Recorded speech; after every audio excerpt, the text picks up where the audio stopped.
João, capítulo 21. Depois disto, manifestou-se Jesus outra vez aos discípulos junto do mar de Tiberíades, e manifestou-se assim. Estavam juntos Simão Pedro e Tomé, chamado Dídimo, e Natanael, que era de Caná da Galileia, os filhos de Zebedeu, e outros 2 dos seus discípulos. Disse-lhes Simão Pedro: Vou pescar. Dizem-lhe eles: Também nós vamos contigo. Foram e subiram logo para o barco, e naquela noite nada apanharam. E sendo já manhã, Jesus se apresentou na praia, mas os discípulos não conheceram que era Jesus.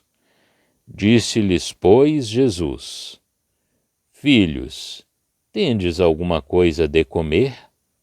Responderam-lhe: Não.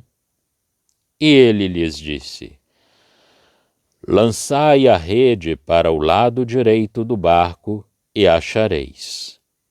Lançaram-na, pois, e já não a podiam tirar pela multidão dos peixes. Então aquele discípulo a quem Jesus amava disse a Pedro: É o Senhor. E enquanto Simão Pedro ouviu que era o Senhor, cingiu-se com a túnica, porque estava nu, e lançou-se ao mar. E os outros discípulos foram com o barco, porque não estavam distantes da terra, senão quase 200 côvados, levando a rede cheia de peixes. Logo que desceram para a terra, viram ali brasas, e um peixe posto em cima, e pão. E disse-lhes Jesus: Trazei dos peixes que agora apanhastes. Simão Pedro subiu e puxou a rede para a terra, cheia de 153 grandes peixes, e sendo tantos, não se rompeu a rede. Disse-lhes Jesus: Vinde, comei. E nenhum dos discípulos ousava perguntar-lhe: Quem és tu? Sabendo que era o Senhor. Chegou, pois, Jesus, e tomou o pão, e deu-lhes, e semelhantemente o peixe. E já era a 3ª vez que Jesus se manifestava aos seus discípulos, depois de ter ressuscitado de entre os mortos. E depois de terem jantado, disse Jesus a Simão Pedro: Simão, filho de Jonas, amas-me mais do que estes? E ele respondeu: Sim, Senhor, tu sabes que te amo. Disse-lhe: Apacenta os meus cordeiros. Tornou a dizer-lhe 2ª vez: Simão, filho de Jonas, amas-me? Disse-lhe: Sim, Senhor, tu sabes que te amo. Disse-lhe: Apacenta as minhas ovelhas. Disse-lhe 3ª vez: Simão, filho de Jonas, amas-me?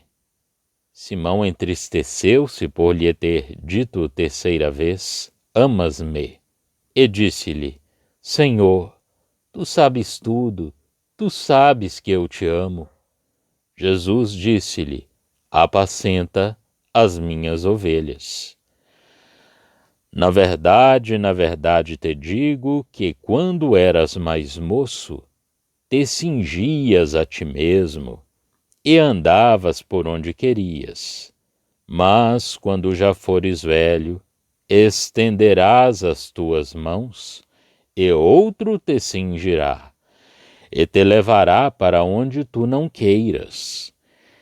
E disse isto, significando com que morte havia ele de glorificar a Deus.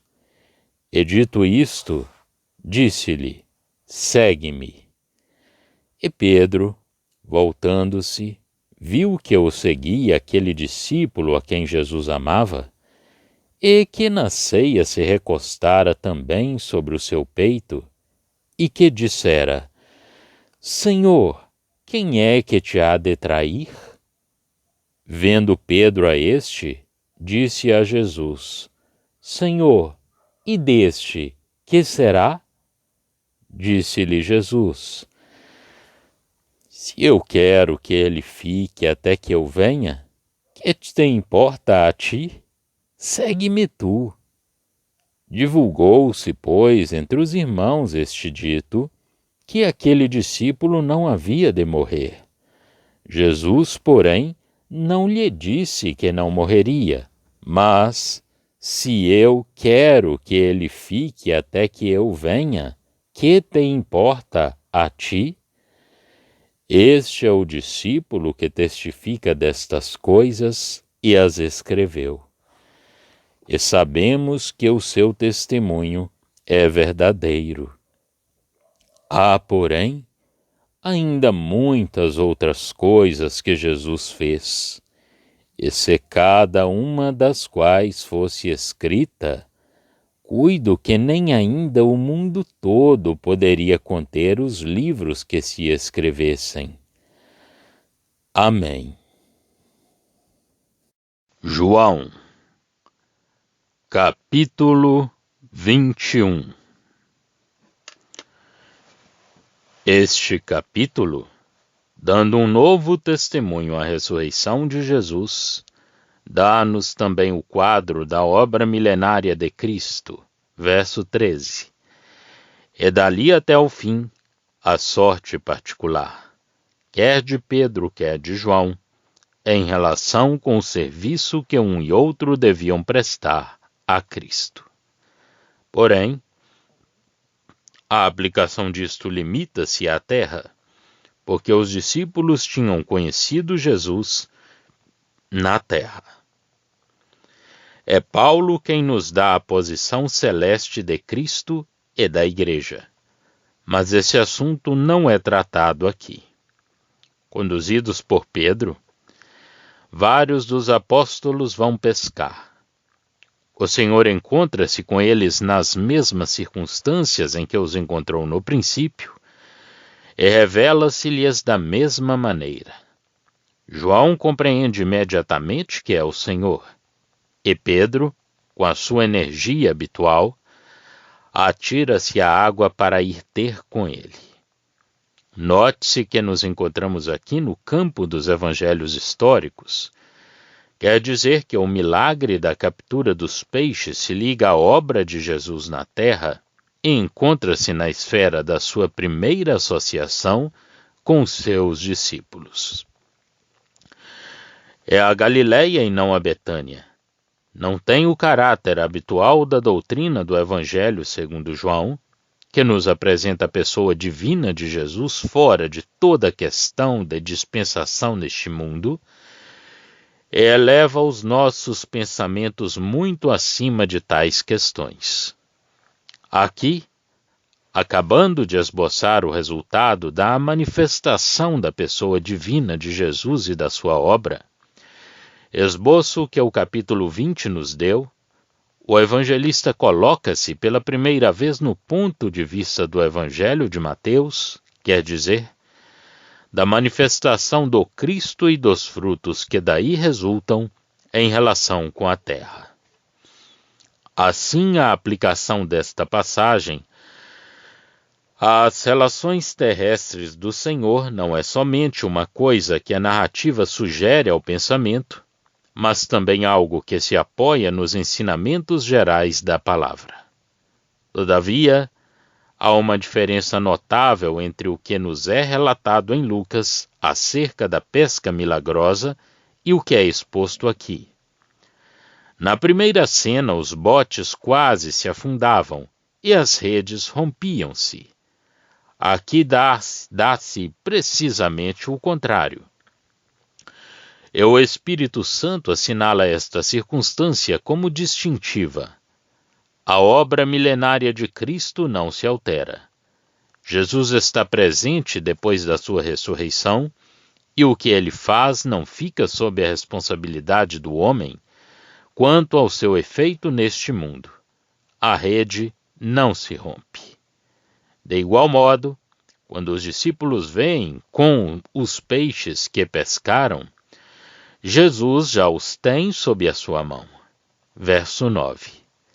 Será também assim quando do grande dia. Antes da sua manifestação, Jesus terá preparado para si um remanescente sobre a terra, mas depois da sua vinda, ajuntará ainda uma enorme multidão, tirada do mar das nações. Um outro pensamento se nos apresenta ainda. Cristo encontra-se como que em companhia com seus discípulos. Vinde, diz ele, comei. Verso 12. Não se trata aqui de coisas celestes, mas da renovação das revelações do Senhor com os seus no reino. No entanto, isto não pertence diretamente ao assunto deste evangelho, cujo ponto de vista geral é mais elevado. E, em consequência, o assunto é introduzido de uma maneira misteriosa e simbólica. Esta aparição de Jesus é assinalada como sendo a sua terceira manifestação. E eu duvido que a manifestação de Cristo na terra, antes da sua morte, esteja compreendida nas revelações às quais esta enumeração faz tipicamente alusão. Eu consideraria antes as três como sendo, primeiro, aquela que, depois da sua ressurreição, deu lugar à reunião dos santos em assembleia ou igreja. Segundo, uma revelação dele mesmo aos judeus, no gênero daquilo que nos é apresentado no Cântico dos Cânticos. Terceiro, o esplendor público do seu poder, quando ele tiver já reunido o remanescente nos últimos dias. A sua aparição como um relâmpago está fora de todas estas coisas. Historicamente, as três manifestações foram no dia da sua ressurreição, no primeiro dia da semana, e a sua aparição no mar de Tiberíades. Depois, numa passagem plena de graça inefável, o Senhor confia a Pedro o cuidado das suas ovelhas, isto é, eu não duvido disso das suas ovelhas judias. Pedro é o apóstolo da circuncisão e deixa a João numa estadia indeterminada sobre a terra. Versos 15 a 23. Estas palavras aplicam-se muito mais ao ministério desses dois apóstolos do que às suas pessoas, exceto um único verso que se refere a Pedro. Mas este assunto exige um pouco mais de desenvolvimento. O Senhor começa pela restauração plena da alma de Pedro. Não lhe reprova a sua falta, mas julga a origem do mal que a produziu, a confiança em si mesmo. Pedro tinha declarado que se todos os outros negassem a Jesus, pelo menos ele nunca o negaria. Portanto, o Senhor agora pergunta-lhe: Simão, filho de João, amas-me mais do que estes outros? E Pedro é forçado a reconhecer que era necessário possuir toda a ciência de Deus para saber que ele, que se tinha gabado de amar mais a Jesus do que todos os outros, tivera, na verdade, somente afeição por ele. A questão, 3 vezes repetida, teve, com efeito, a finalidade de sondar o seu coração até o fundo. Mas também não é senão a terceira vez que Pedro diz: Senhor, tu sabes todas as coisas, tu sabes que eu te amo. No original grego lê-se: tu sabes que eu gosto de ti. Pedro já não se atreve a dizer que ama o Senhor, contenta-se com dizer que gosta do Senhor. Todavia, à terceira vez o Senhor também usa a mesma expressão de Pedro. As versões bíblicas mantêm geralmente a expressão "Tu sabes que eu te amo". O Senhor não cessou de trabalhar a sua consciência até que ele chegasse ali. Todavia, a graça que assim atuou para o bem de Pedro, a graça que o seguiu a despeito de tudo, orando por ele, mesmo antes de ele disso sentir necessidade, antes mesmo de ele ter cometido a falta, esta graça também aqui é perfeita. Com efeito, no preciso momento em que se teria podido supor que, quando muito, Pedro seria readmitido por uma graça divina muito especial, é que o testemunho mais poderoso dessa graça lhe é prodigalizado. Quando ele foi humilhado pela sua queda e levado sob a dependência completa da graça, é que a graça se expande abundantemente a seu respeito. O Senhor confia-lhe o que lhe era mais querido neste mundo, as ovelhas que ele acabava de resgatar. Confia-as aos cuidados de Pedro. Aqui é, pois, manifestada toda a graça que ultrapassa tudo que o homem é e que, por conseguinte, produz a confiança, não em si mesmo, mas em Deus, como naquele em cuja graça podemos pôr sempre a nossa confiança, porque ele está pleno de graça e é perfeito nessa graça que está acima de todas as coisas e é sempre a mesma, e esta graça que nos torna capazes de realizarmos a obra da graça para quem? Para com os homens que dela têm necessidade. E ela cria confiança segundo a medida em que se opera. Eu penso que as palavras do Senhor se aplicam às ovelhas já conhecidas de Pedro, e somente com as quais Jesus tinha estado em relação habitual. Aquelas que estavam naturalmente diante do Espírito do Senhor nesse momento, na cena em que este capítulo se ocupa, as ovelhas da casa de Israel. Segundo me parece, a progressão no que Jesus diz a Pedro, se não, vejamos, o Senhor pergunta: "Amas-me mais do que estes?" Pedro responde-lhe: "Sim, Senhor, tu sabes que eu te amo." Jesus diz-lhe: "Apacenta os meus cordeiros." Em seguida, da segunda vez, Jesus diz simplesmente, sem comparar Pedro com os outros, recordando-lhe as suas anteriores pretensões: "Amas-me?" Pedro reitera a expressão do seu afeto a Jesus, diz-lhe: "Pastorei as minhas ovelhas." Da terceira vez, Jesus diz: "Amas-me?"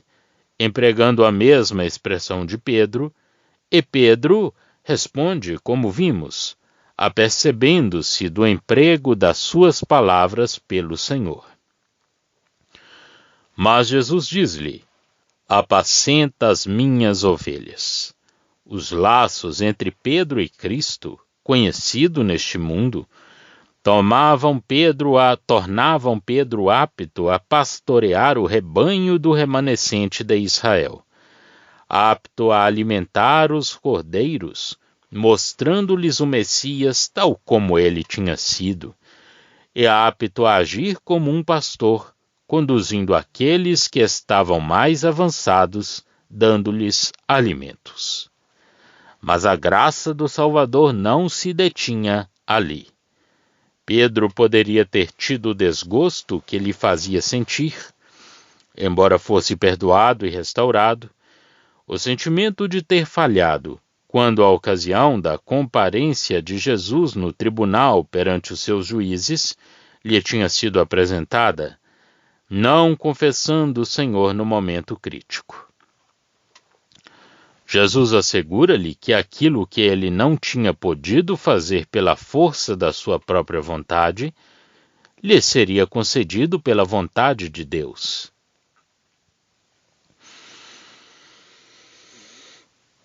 Quando Pedro era jovem, ele cingia-se a si mesmo, mas quando fosse velho, outros o cingiriam e o levariam para onde ele não queria. Verso 18.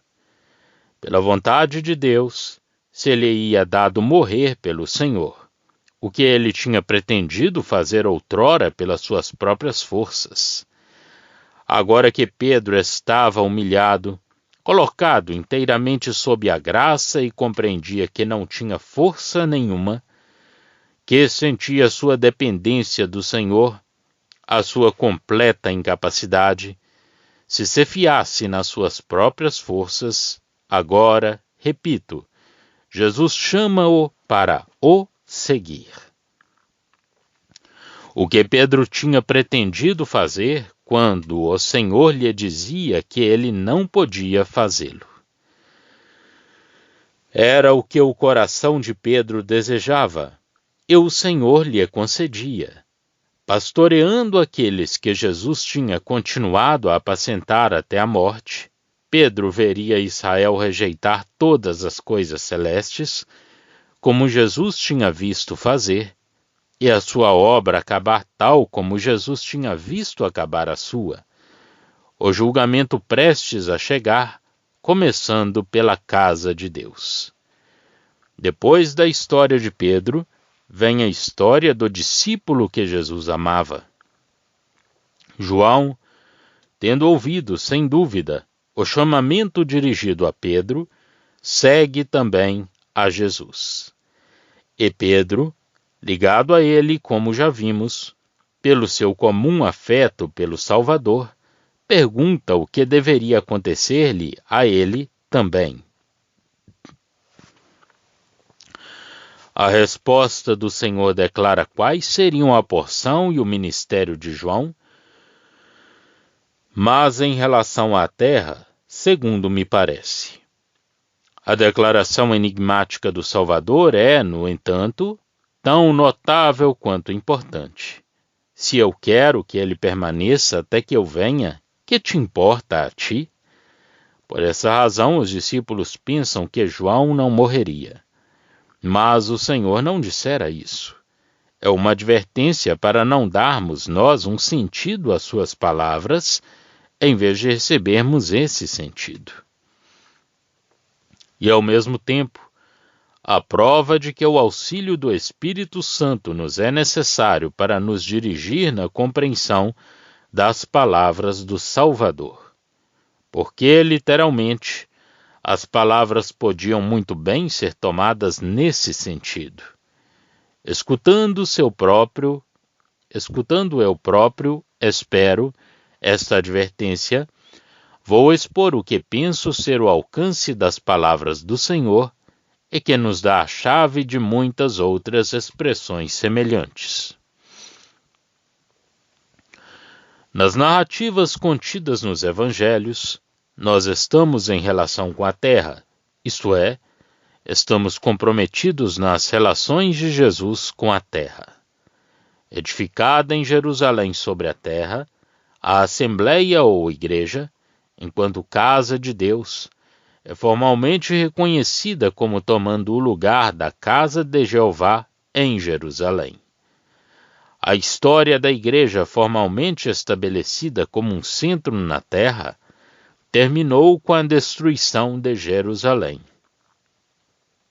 O remanescente, salvo pelo Messias, já não devia estar doravante em relação com Jerusalém, centro do ajuntamento dos gentios.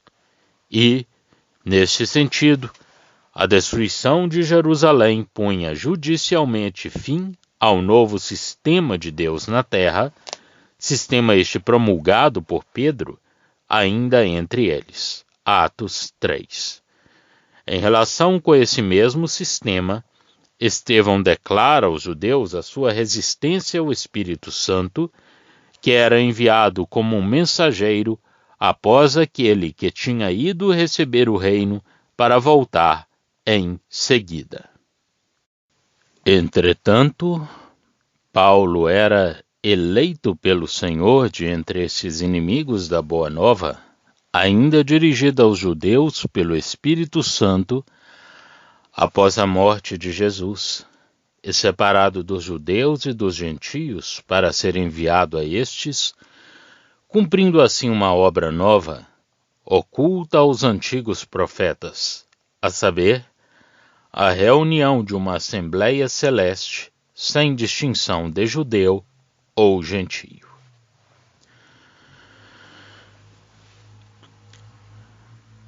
A destruição de Jerusalém pôs fim a um desses sistemas e a existência do judaísmo segundo a lei e segundo as promessas, para deixar apenas a Assembleia Celeste. João é deixado para ser o último dos 12 e até esta época, e mesmo após Paulo, para velar pela igreja considerada como estabelecida nesse pé, quer dizer, como quadro organizado e terrestre, onde o testemunho de Deus está contido, sendo responsável nesse caráter pelo testemunho de Deus, e assim o objeto do seu governo na terra. Mas não é tudo. No seu ministério, como vemos em Apocalipse, João foi até o fim, até a vinda de Cristo à terra em julgamento. João ligou o julgamento da igreja, testemunha responsável na terra, ao julgamento do mundo, quando Deus retomar as suas relações com a terra em forma de governo, estando terminado o testemunho da igreja e ela própria elevada ao alto, para estar com o Senhor no céu. Assim, o Apocalipse apresenta-nos o julgamento da igreja na terra como testemunha formal da verdade. Passa em seguida a retomada do governo da terra por Deus, em visita do estabelecimento do Cordeiro no trono e da destruição do poder do mal. O caráter celeste da igreja não se encontra ali, senão quando seus membros são vistos nos tronos, como reis e sacerdotes, e quando as bodas do Cordeiro têm lugar no céu. A terra, depois das 7 igrejas, já não possui o testemunho celeste. Não é questão desse testemunho nem nas 7 igrejas, nem na parte propriamente profética de Apocalipse. Assim, tomando as 7 igrejas como tais nesse tempo, a igreja ou assembleia, segundo o ensino de Paulo, não se encontra no que lhes é dito. Tomando as igrejas como descrições da assembleia, objeto do governo de Deus na terra, temos ali a história até a sua rejeição final, e essa história continua, ligando-se à parte profética imediatamente com o fim da igreja. Somente em lugar desta, encontramos o mundo, logo a seguir os judeus.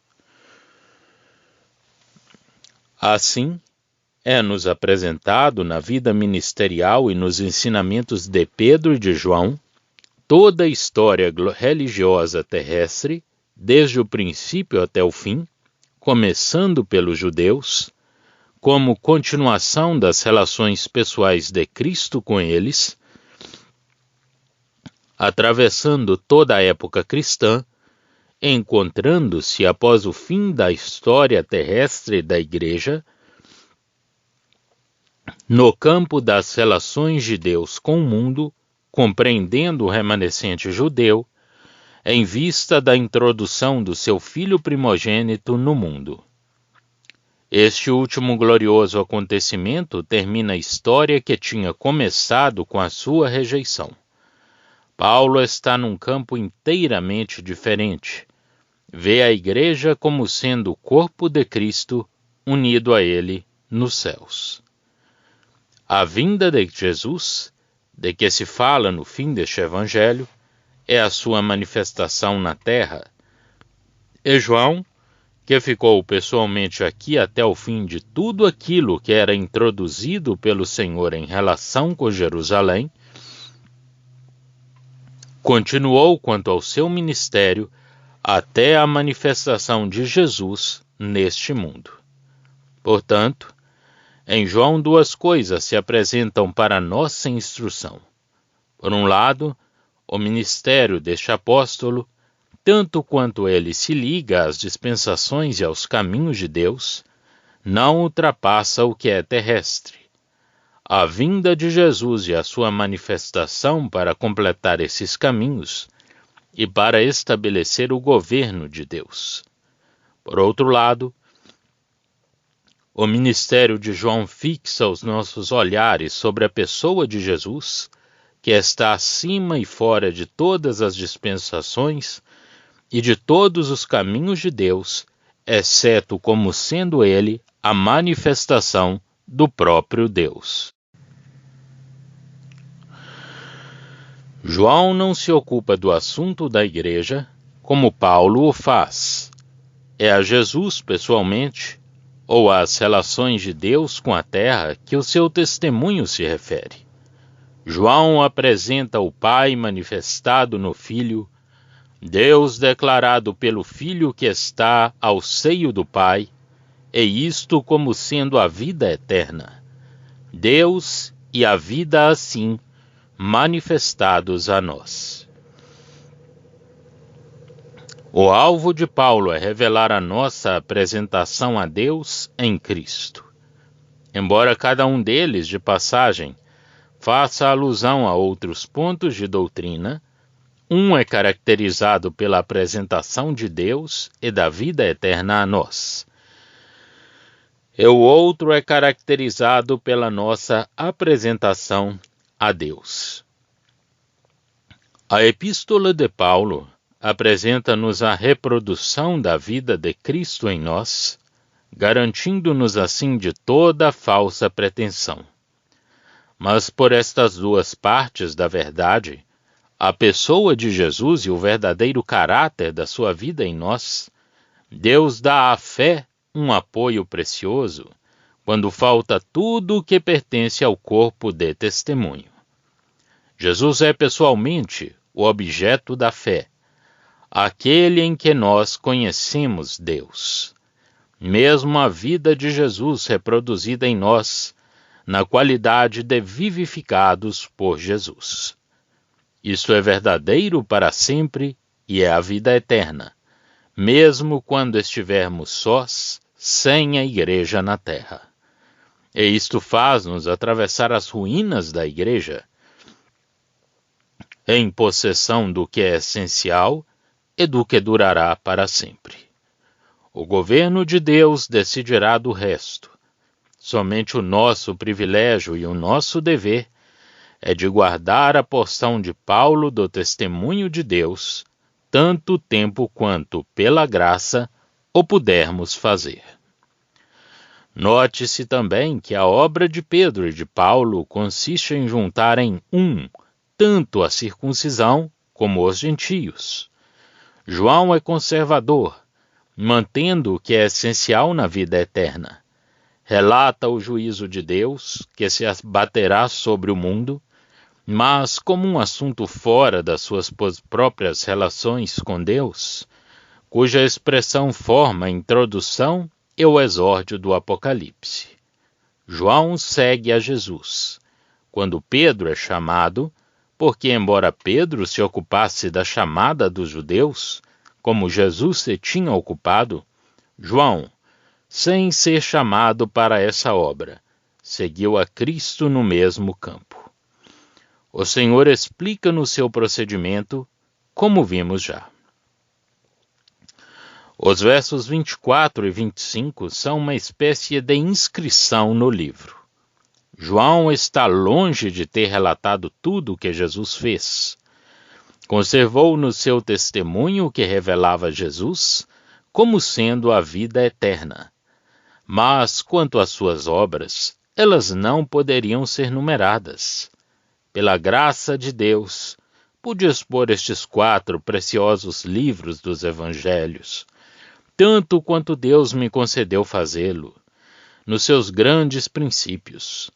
Quanto à meditação do seu conteúdo em detalhe, devo deixá-la cada alma assistida pela poderosa operação do Espírito Santo.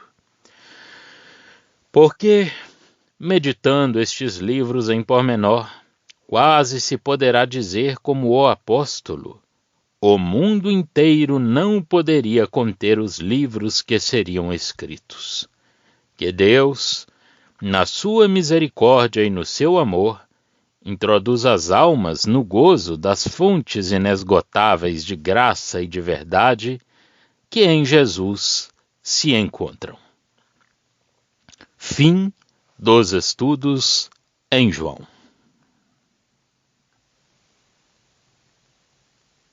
Já estão disponíveis para leitura os comentários do Novo Testamento e do Antigo Testamento de João Nelson Darby. Estão nos formatos de livro, e-book, também aplicativo para o celular Android. Visite o nosso site www.palavrasdoevangelho.com.